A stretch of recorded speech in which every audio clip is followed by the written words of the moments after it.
আমরা 1971 সালে এই দেশ স্বাধীন করেছিলাম লক্ষ শহীদের বিনিময়ে, যে একটা স্বৈরাচারবিহীন দেশ এবং গণতান্ত্রিক দেশ পাবো।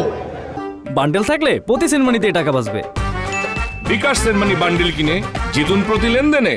কিন্তু আমরা আজ পর্যন্ত এই দেশে গণতন্ত্র প্রতিষ্ঠিত হয় নাই। গণতন্ত্রের নামে স্বৈরতন্ত্র একের পর এক আমাদের গলা টিপে ধরেছে।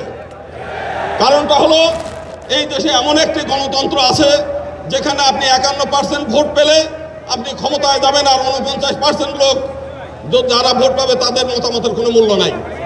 শুধু তাই না, এমন একটা পজিশন যেখানে মাত্র 30%, যদি বহুদলীয় দল ইলেকশন করে 30% লোক ভোট পেয়ে তারা ক্ষমতায় থাকে, 70% মানুষের উপর নির্যাতন চালায়। এবং আমরা এর আগে আওয়ামী লীগকে একচাটিয়া ভোট দিয়েছি। আমরা কি পেয়েছি? তারা আমাদের সম্পত্তি শত্রু সম্পত্তি করেছে, তারা আমাদেরকে নির্যাতন করেছে, আমাদেরকে ভোট ব্যাংক হিসেবে ব্যবহার করেছে। আমরা এইবার সিদ্ধান্ত নিয়েছি, পীর সাহেব চরমোনাই যে সিদ্ধান্ত দিয়েছে যে পিআর সিস্টেমে যদি ভোট হয়, হিন্দু সম্প্রদায় ভোট কেন্দ্রে যাবে, নইলে যাবে না। এক কথা, আমরা একই সঙ্গে পৃথক নির্বাচন পদ্ধতি চাই, যে মাইনরিটিদের প্রতিনিধিত্ব মাইনরিটিরা সিদ্ধান্ত নেবে এবং তাদের প্রতিনিধিত্ব তারা নিজেরা নির্বাচন করবে।